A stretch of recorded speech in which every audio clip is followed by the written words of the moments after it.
Welcome back, everybody. You are live.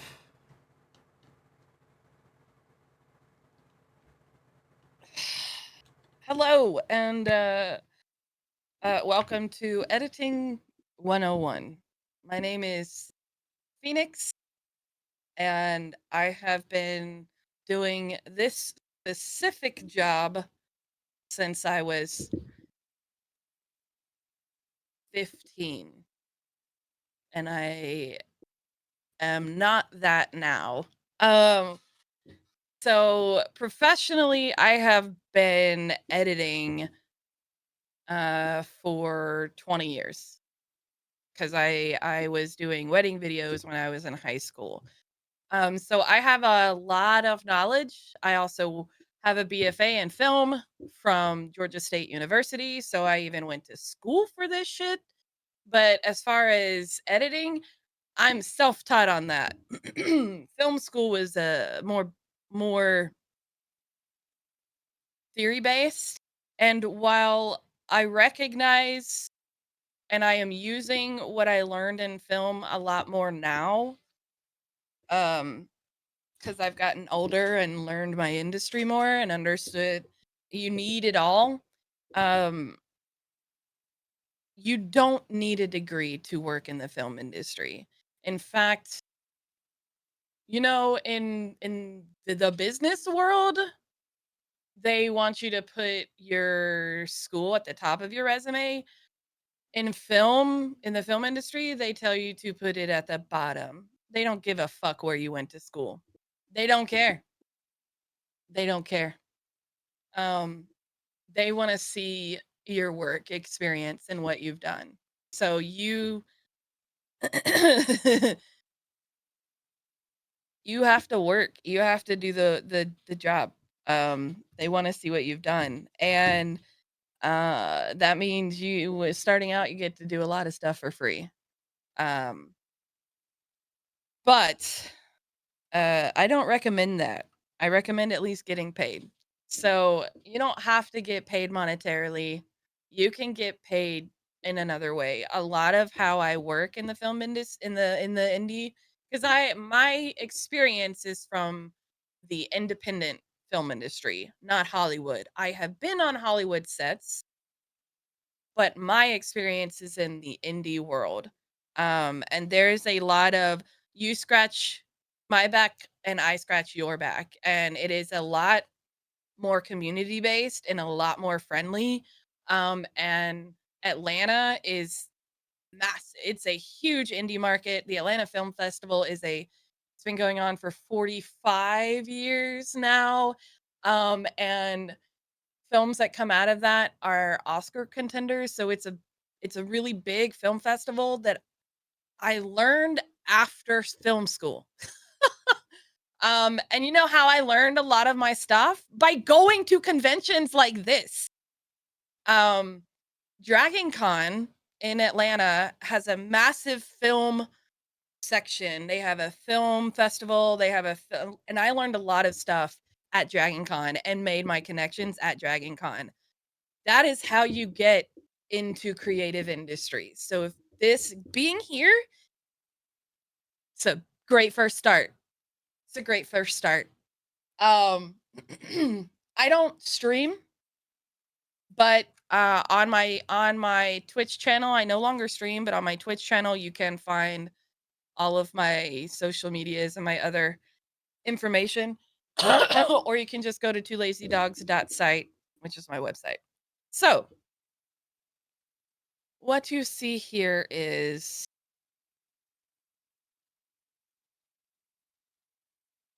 okay, all right, it's doing the thing.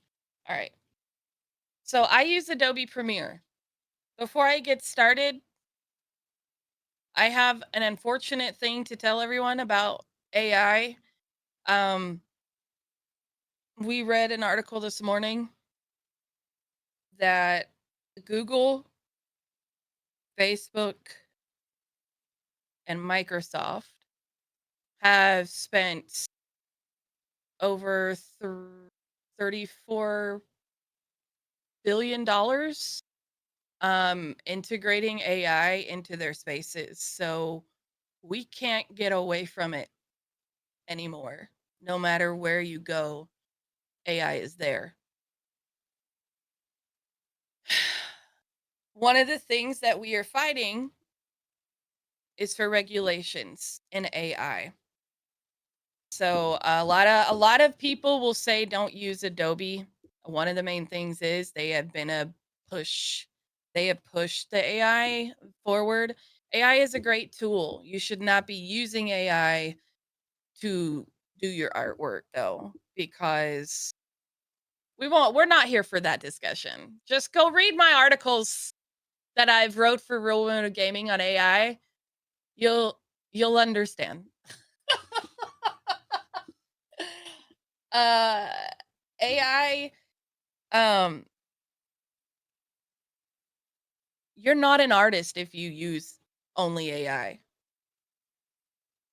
That's peop I You're not, because an artist understands what else it takes to create the artwork. AI cannot differentiate that stuff. I read in one of the random um like Facebook chats or groups I'm in, or you know, it's not as advanced as it sounds. It's not.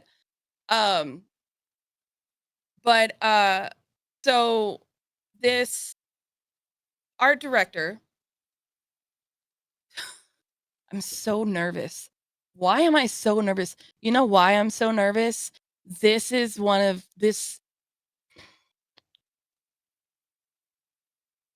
is like when I sing on stage, I feel so vulnerable right now because this is what I've done my entire life. I better be up to snuff. I better know my shit. So I'm having a little bit of a breakdown. Um I'm right here. You're doing fine. so an art director was telling they took a job because right now we gotta, you know, we gotta pay our bills and live and survive. And so she took a job, but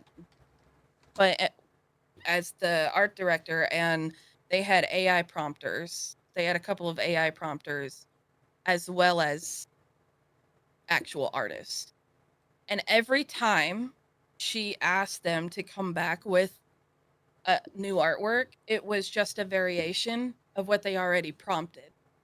And so as she continued to get more narrow to tell, because she treated them as if they were real painters because they were creating background. And she said, okay, you need to change the lighting from here to here. And there are nuances in art that AI cannot change, because what it does is it replicates something that already exists. So if it's something, it takes, all it does is take this and realigns what's been created and puts it over here instead of over here. But the lighting in the artwork will not change. So the way the lighting lays on this here is not going to lay the same way over. It's going to be different, but it still looks as if it's laying over here. That's a very simple explanation of what was happening with the prompters, and they couldn't understand these things. As artists, we understand them because we've spent our life learning this shit, right? And her problem was these people couldn't understand that. So like AI is great to use as a prompt, but you need to be able to take that and go in and then change the things in order to make it work. So you can use it as a starting tool. But if you want to go further, the AI cannot understand those nuances. And so the people who are making these, because they are tech bros and they have now they understand how the algorithm works, they don't understand the nuances of artwork. They are getting increasingly angry and frustrated with her and become very toxic because they can't take basic criticism because they're like, this I'm doing what you're telling me to do. This is just what it is. This is what it makes." And she's like, "Then you need to make it better." And they're blaming it on this system, right? So that company no longer uses AI prompters. But that is the problem with AI. Companies are trying to use it that way, and it cannot be used that way because there are nuances that AI will never understand. And it's not right to steal. Like, if I am trying to use AI for myself and using my own artwork and allowing it to prompt from my own stuff, that's completely different. But I don't want someone else to be able to take my footage and use it for their own stuff. I'm the one who went through and worked my butt off to get this footage. And on that note, I'm going to move on and show you guys. I have actually put together, if you would all like, I'm going to post it in the panel chat. Um, I have a Google Drive of footage that I have actually created over the last like 5 years. It's not all I have so much more footage. I only used one hard drive. Um, but if you want it, it's all you can hop in there, and I would like to, give you guys an opportunity to create something if you're interested in editing, and I will, if you get it to me, you take this footage and get it to me by next Sunday. I'll look through it and look at your video and help you kind of um, help you along your path with that. But I'll only look at it once. After that, you know, um, between 90 seconds and 5 minutes. But let's get started with this. I need to get off my fucking soapbox. So here we are with Adobe. I would like to not use Adobe. However, the advantages that Adobe gives me and the fact that it is the industry standard right now, if you cannot afford Avid, which is the industry standard, it's the second best. And I don't like Sony Vega. I think I don't like the way they have their stuff set up, but if they're not using AI, they might be better to go with. They tend to be um relatively affordable. I know that Humble Bundle has sales on them. Um, Adobe, I pay the Creative Cloud for.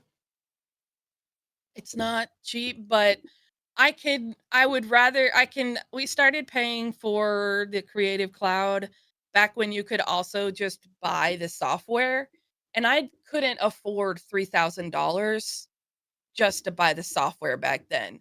So it was like I should go. So I opted to do the Creative Cloud, which was like $45 at the time. It's now 55 because of no fucking reason at all. There's no reason. Greedy bastards are gonna be greedy. So that is why I still stick with it because I know it. But there are a lot of free things that you can use to get started with, and the basics are all the same. Um, you're gonna have somewhere where you open up your project. We're gonna start a whole new project. I'm gonna just call this Ruin of Gaming Tutorials, and I'm gonna put this in on not my C drive. Thank you. Uh, put it under commissions.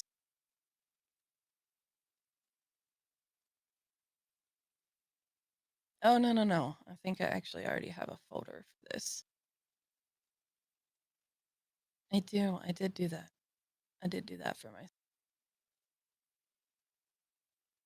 Real Women of Gaming. There we go. All right. So just save it, wherever you want to save it and then create your thing. I don't I don't adjust anything in there because the standard is 1920 by 1080. I don't have to adjust it. I've already set all my settings and I realize that I am going through that very quickly. So, yeah, make sure when you're adjusting it, you have all of your settings set up, what is your footage going to be? Is it in 1920 by 1080? Is it in 4K?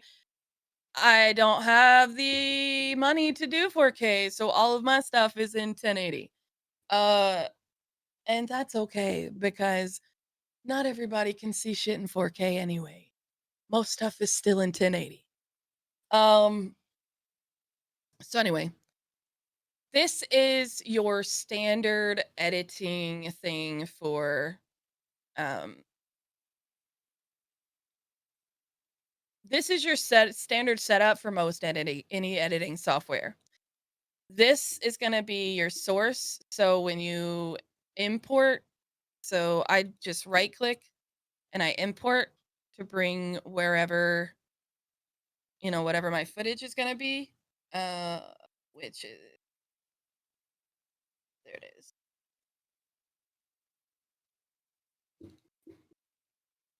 We're going to just pull in the first.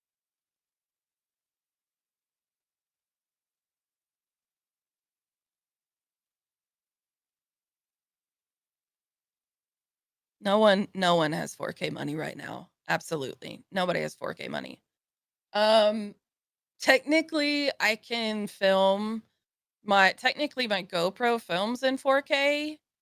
I've never used it. Because if you see, so when you bring in, um,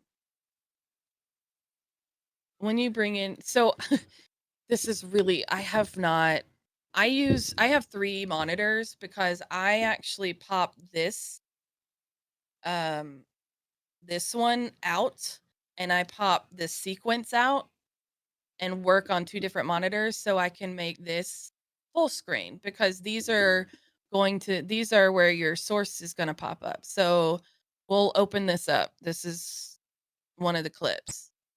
So this is where it pops up. When you want to put it in your timeline, you just click and drag. And there's shortcuts for all of these things um, that you will eventually learn with time. There are shortcuts. There's even special keyboards, which I really want to invest in, but it's so expensive. The keyboard I want is like $250. Um, and I opted to buy cameras instead because I don't know why.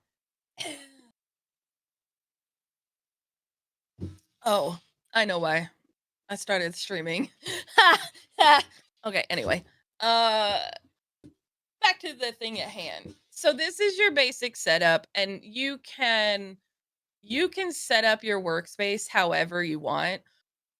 Like my standard one is called Phoenix Edit. So one of the things I really do like that they added in Adobe Premiere, which is a benefit of AI, is Adobe will automatically transcribe your stuff.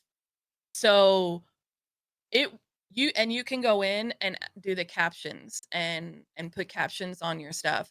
I don't do that because it still takes time and I have a lot of stuff that I'm editing. It requires so much more effort that I need to pay someone to do that. Like just solely do that for videos. Um I know people who do that. That is their sole job is transcribing stuff. Um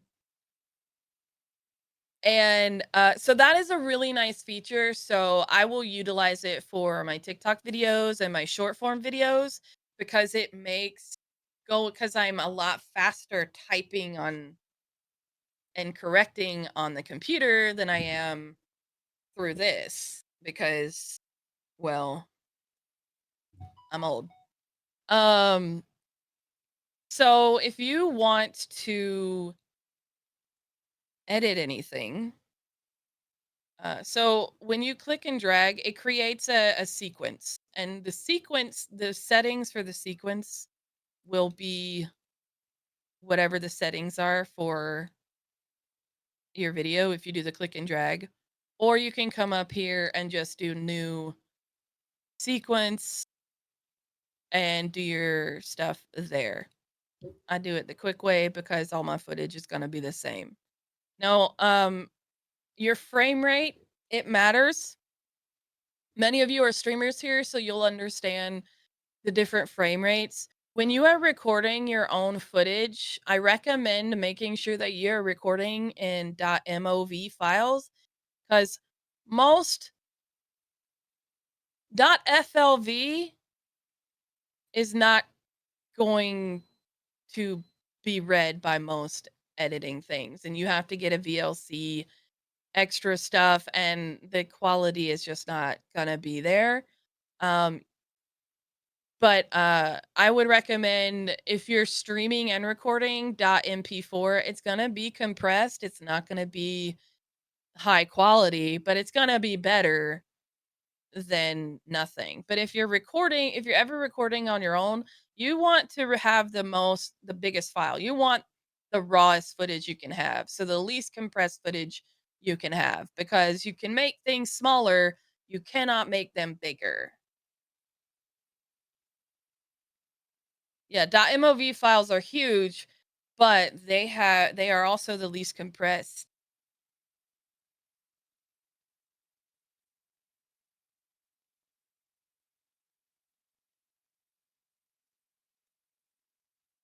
Um so with the footage that I put in the Google Drive for anybody, if they wanted just fuck around with some footage and just play around with something. I named them generic. They're generically named. Um, it's just called editing 101 TogetherCon. There's one that is an audio and it says practice footage 1001, and then the video practice footage 001. That is the only one that has audio with it, and everything that is the same name in the audio footage will be the same name in the video footage, because that specific footage is here, let me actually put these in a new bin video just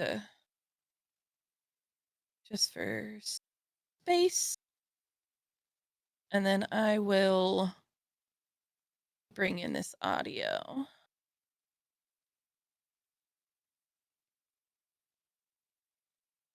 Fuck off.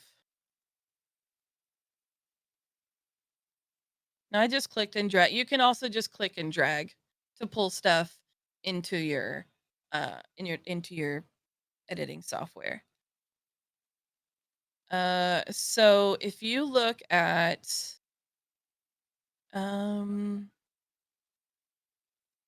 yeah, Steadicam, I'm very anal about the way I organize my stuff. So if you are recording and I also have, I have props. This is called an H4n Zoom. It's a audio device.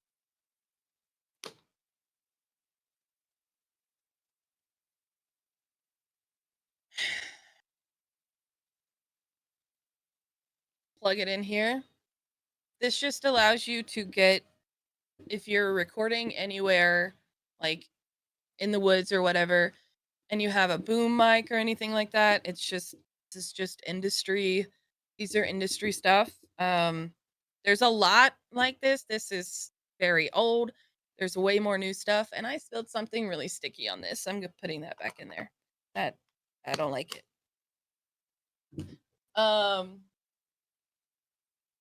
So when you do record your audio, y'all know those slates, the clapper boards? That's how you that's that's so that you can sync your audio and your mic, your audio and your video. So you have a visual and a audio, so you can line it all up together. So when you see something in editing like this, here we will.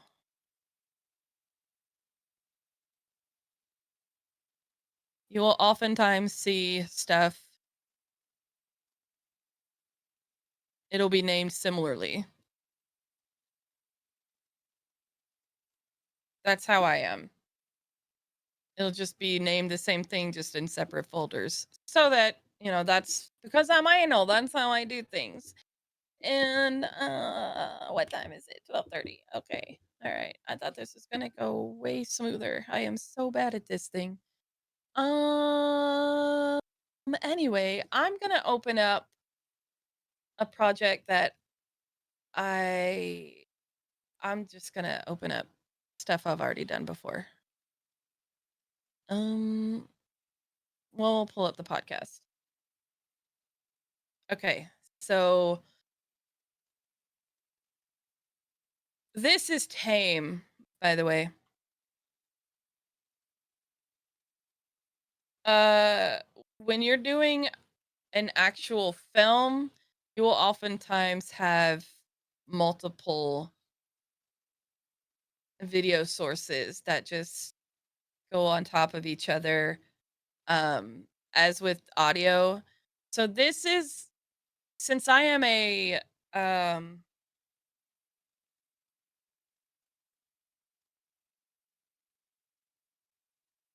hold on.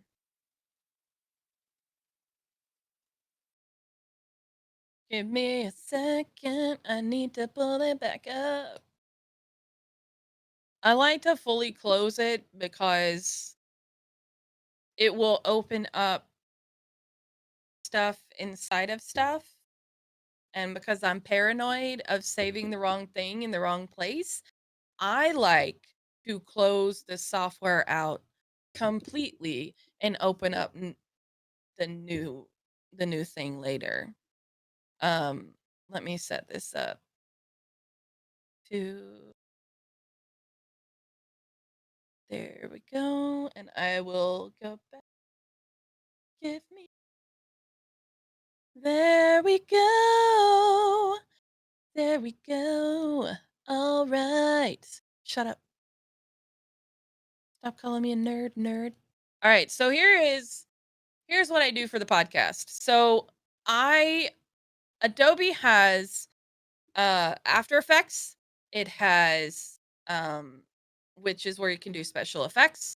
It has Audition, which is where you can edit uh audio, specifically audio. And you can, what I like about Adobe is you can move your stuff throughout Adobe very fluidly, and that has always been a nice addition to Adobe. So I will edit here, even though nobody sees the visual part. We still we still record the podcast with the visual. Um, but you'll see here I have a lot of folders within folders. Um, so I have several timelines because I like to separate my timelines out and have each section. So WTL stands for working timeline. Um, so this is my podcast working timeline where I combine all of these separate timelines. Let me zoom out.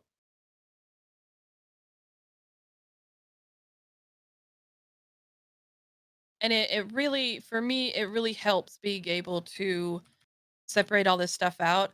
And the way I work and the way I edit, there's no standard. I've been to panels where I've seen, like, one of my first panels I ever went to at Dragon Con was an editing panel, and they were talking about all of the stuff I'm talking about now, and they started pulling up their timelines, and one of the questions was like, um also, please, if you have questions, ask me questions. I remember one of the questions was, is there a standard way of setting up timelines and organization? And they all laughed. They all laughed and they're like, "No. No.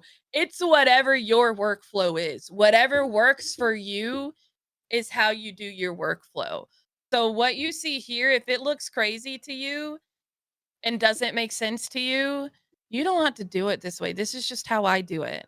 And that's what I love about editing, because uh everybody does it differently. There's no editor that has the same workflow. I don't know anybody's workflow who's like mine.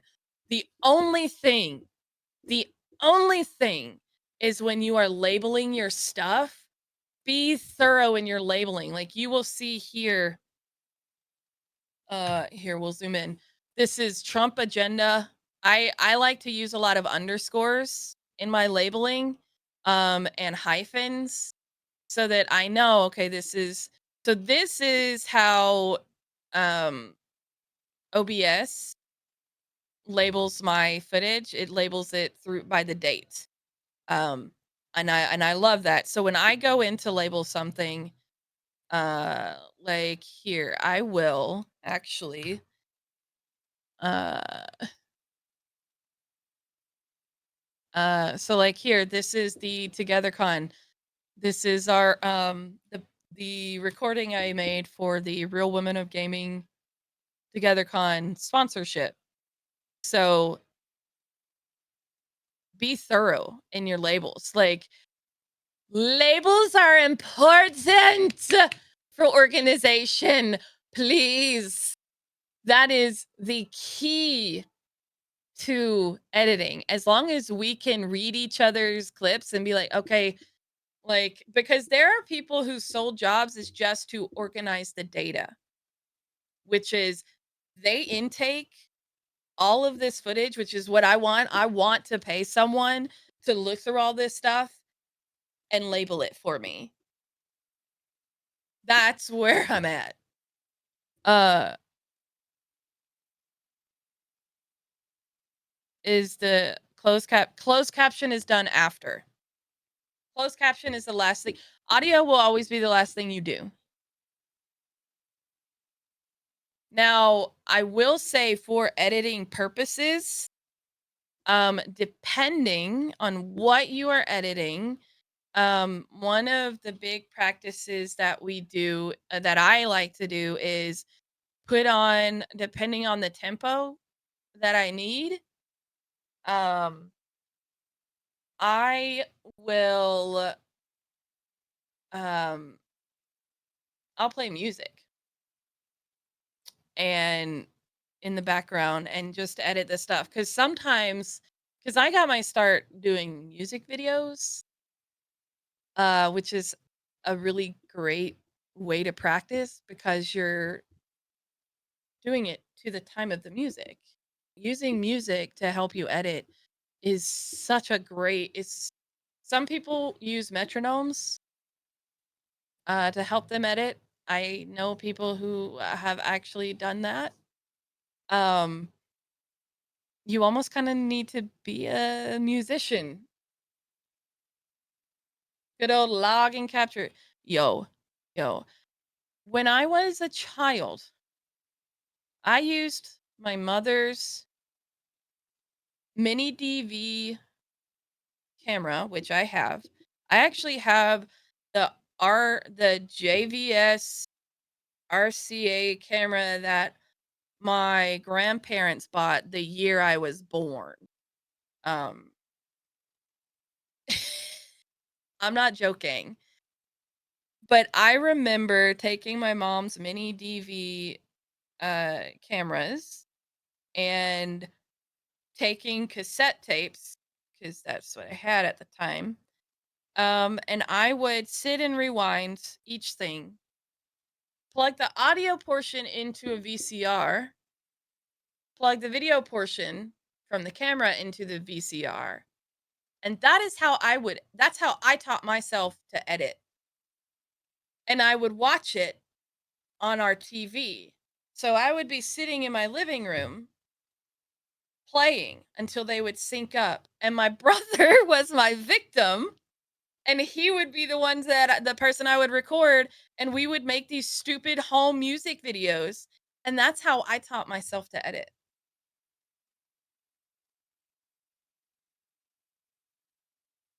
Metronomes either put me to sleep or make me angry, but they're really, really useful when you are trying to hit certain points.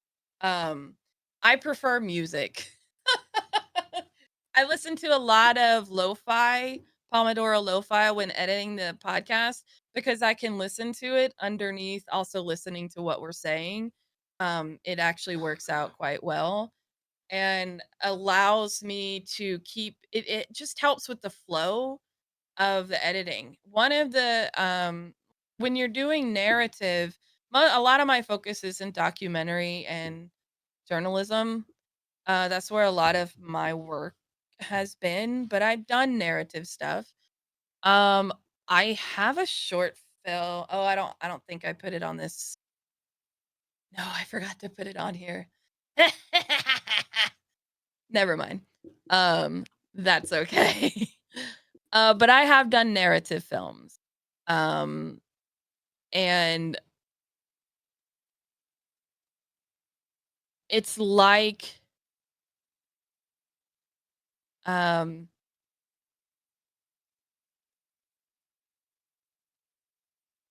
it's a different type of storytelling than um documentary storytelling.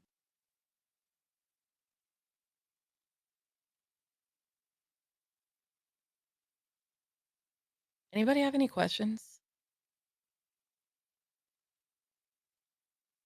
Like if you see something on the screen and you want to know what that means to ask.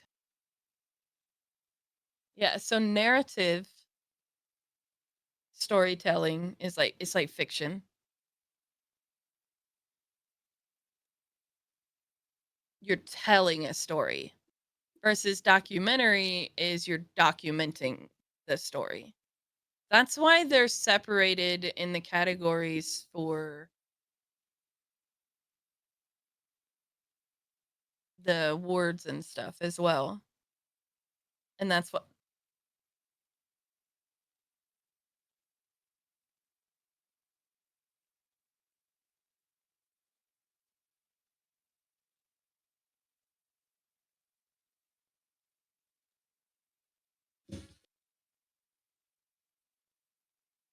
you are still telling a story. But documentaries, their primary thing is not fictional. You're still telling a story, just like with journalism, you're still telling a story, but you're also documenting the story at the same time, which is why, especially when it comes to news and broadcasting, you don't want to get your source from one area because we're inherently biased to our own points of view. So when you read and get your news, you don't want to get it from one source. You don't want to just read Huffington newspaper. You want to read other stuff too. You don't want to just read the Independent from the UK. You know, you want to read other things too. I used to read the Belfast Telegraph when I was in high school. Wow, I'm a fucking dork. I cannot believe I just remembered that.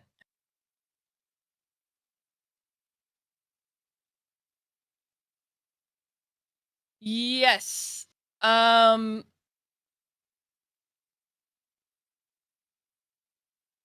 you could say that, Julian. Yeah.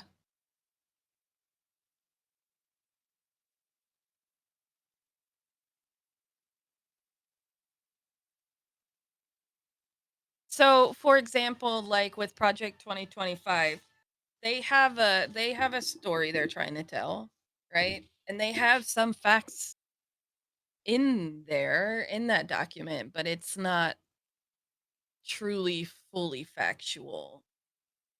And it's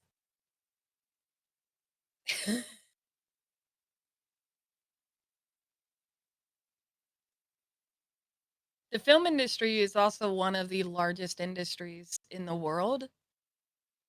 And I don't mean Hollywood. I just mean film industry because it's essentially the entertainment industry. And you have to understand what that encapsulates under entertainment. Sports is entertainment. Politics is entertaining. The film industry has its tentacles in everything you do, just like politics. Another reason why we want the government to listen to us. You made a pretty big umbrella. Yeah, well,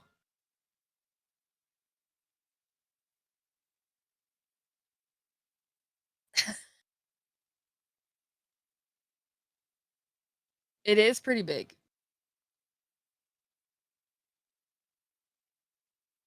Games are entertainment. That's why it's so bizarre to me, like the TV industry and hot like the movie making industry used to be so at odds with each other, and now it's so fluid, and it never made sense to me why there was friction between the two, because you're doing the same thing. You're acting, they're acting. What? What's the difference? And it's because elitist people don't like change.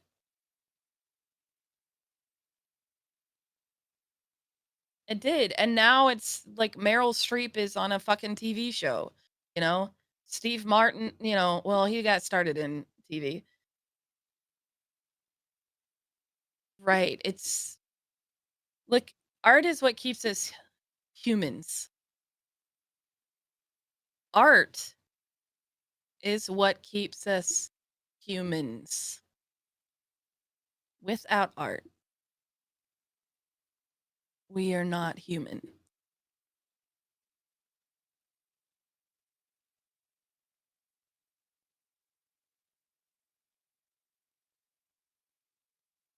I am Amy Popsicle.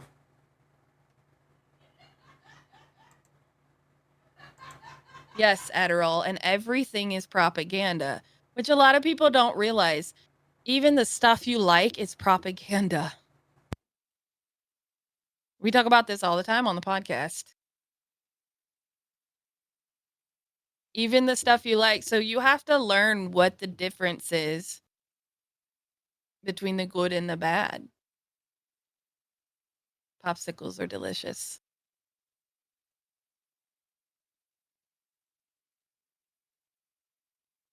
Oh, you said you're a meat popsicle. Well, depending on the flavor, those can be yummy too.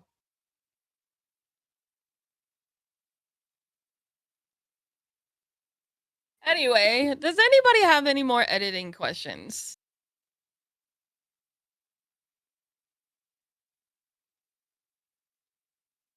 And if you would like to play around with the stuff that I have, um,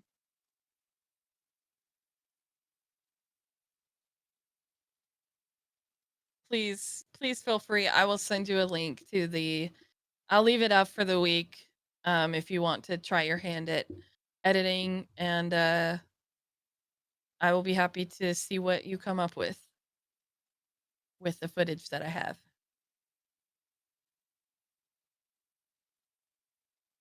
Ask away, please, because I feel weird. I mean, you're always weird. This is no exception. I make everything about politics right now because it's my single obsession, because ADHD. But politics affects our everyday life. Hyperfixation. Yeah. Well, I mean, my industry has become all about politics lately. Nothing wrong with a good Thoughts hyperfixation. thoughts on the Wonka art versus the actual park? I'm not exactly sure what you're talking about. Are you talking about that failure of the thing in Scotland? Yeah. I mean, what do you mean about like in what way?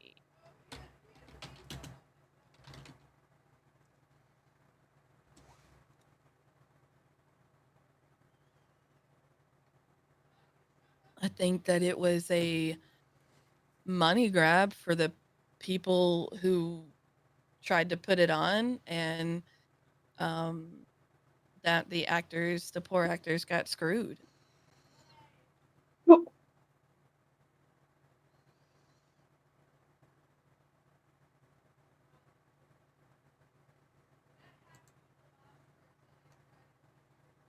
I'm not exactly sure. I'm not exactly sure.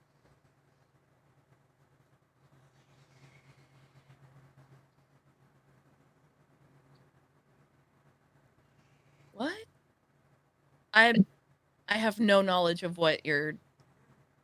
I don't have a full in depth knowledge of the Scotland Wonka thing, other than the actors fully thought that they were going into an actual thing, and once it happened, they learned that it was not what they thought it was, and they were trying their best. That's all I got. Like the advertisement stuff was AI art, right?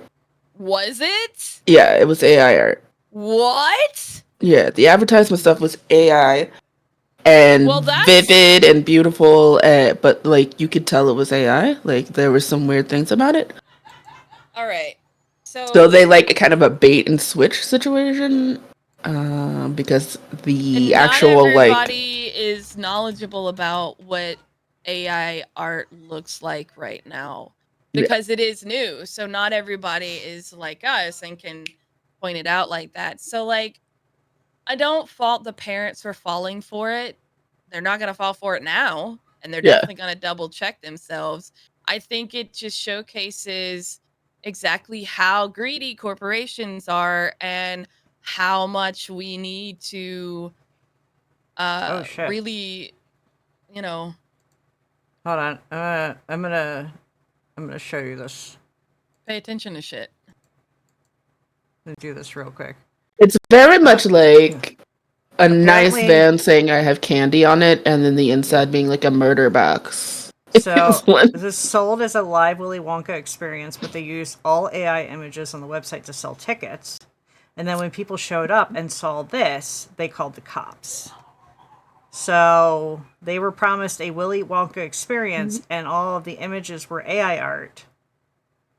And it was not Yeah, what they thought it was going to be. I don't, yeah, that is very obviously AI art too. Um, Again, I don't. So, one thing we really need to remember, and I'm not saying this as an elitist person, I'm saying this as a reminder that half of this country has a sixth grade reading level, and that is it. So, not I'm winning. everyone, and everyone reaches certain things at a different time in their life. So, not everybody knows everything.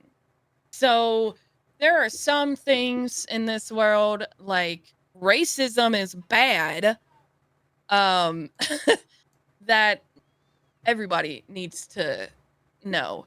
But I think when it comes to the AI art right now, we really shouldn't jump on the gun of, well, you should know better. No, actually, only people who have been in an artist most of their only artists really have that keen eye and people who have chronically been on the internet for their entire life. The vast majority, not everybody is going to be able to see that. So right now, I think it's important to remember with this new stuff is that we don't know everything that it is capable of. We still don't know everything it's capable of. What we do know is that the powers that be are not taking it seriously like they should be. And it is our job as people in the community, as people in this particular country, and this goes for any country you're at, make sure that your representatives understand and know that this is something that is important to you. And that is on you as a person in your country to let your representatives know. I know it feels like you're screaming into the void, but you're not. We've proven time, and like Salad just went and talked. Salad just talked about how community backlash changed a bunch of stuff too. We talked about that earlier. So it really does matter to stay on top of these things. Like we have to be intentional with what we do. Media literacy, it's critical thinking is the problem. I understand some people not having a lot of media literacy because there's no true critical thinking skills being taught in school these days. And that has to do with our education system. And that is something that has been going downhill since I was in school in America. Real quick, to start piggybacking what you just said, if you don't mind.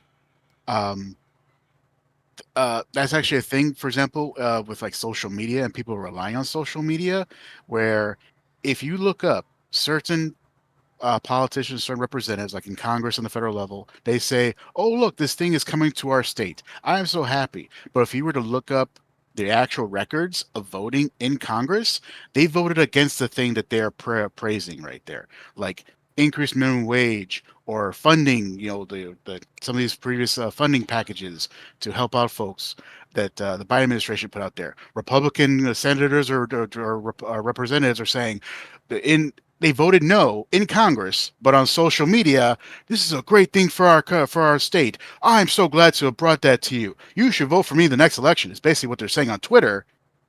But in the actual hall, and if you take the time to actually research what they voted against it. I can explain to you exactly why why they don't. So the people that are in power. We're gonna explain that in one of the chats because it's 4:00 and we have to move panels. Perfect. So, but Nymphy is more than happy to educate all of you at any given time, as much as she can. They can, and just give a poke and yeah. We are always happy to talk about stuff like that. But we're going to take a break. We're going to take a quick break, and then we are going to come back with the Bodon group.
Freshly activated, I see.